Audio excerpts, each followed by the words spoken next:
Hello and welcome again to Every Dawn. Today I want to read you another statement of Epicurus, the thing we've been doing in the past few days. And it is another thought that I find very interesting. Nature's wealth at once has its bounds and is easy to procure, he says, but the wealth of vain fancies recedes to an infinite distance. At first sight, this is a little cryptic, perhaps hard to understand. What does it mean? Nature's wealth is being contrasted with the wealth of vain fancies. So there are natural things that cause us to feel good.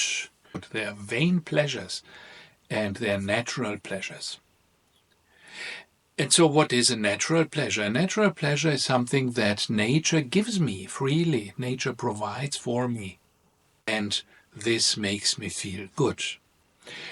Bird song, for example, or a nice sunset, or swimming in the sea. These are all things that are free. They're given to me by nature. Walking up a mountain, perhaps hiking up a mountain and looking at the view, or sitting out on a nice summer day and enjoying a cool breeze. These are all natural things that cause me pleasure. Looking at flowers, looking at butterflies, right? These are all natural pleasures.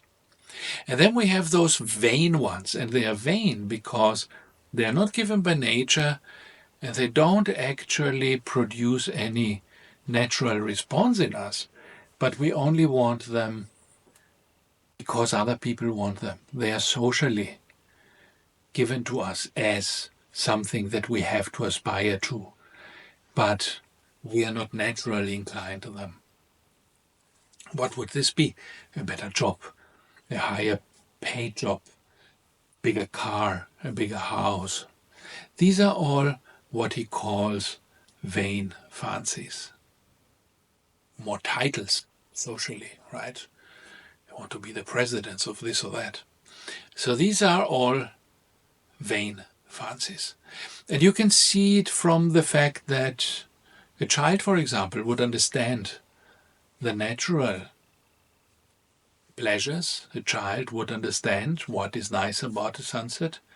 But you have trouble explaining to a child why being the director of this factory is better than being, the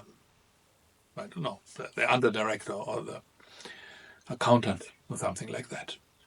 All these artificial hierarchies in which we put ourselves are hard to explain to someone who is not part of the society and doesn't yet have internalized all these weird value systems.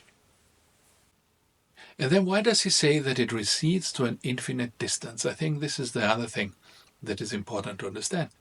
Recedes to an infinite distance means that whenever I gain something new of these vain fancies, I have a bigger car, then I want a still bigger car. I get a bigger house, I want a still bigger house. I become the chief accountant, then I want to become the director. It's always chasing one after the other, more and more goals. This is not the same with nature's gifts. When I look at a sunset, I'm not chasing an even better sunset. When I look at a few flowers, I don't want even more flowers. I'm okay with that, right? And so when we go out today, let us think of this a little bit. When we enjoy something, let's think, is it something natural? Is it something that's free, that nature gives me as a gift and which makes me happy? Or is it something that just causes more craving in me and more the wish to have more and more without actually giving me genuine happiness? Thank you and see you tomorrow. Bye-bye.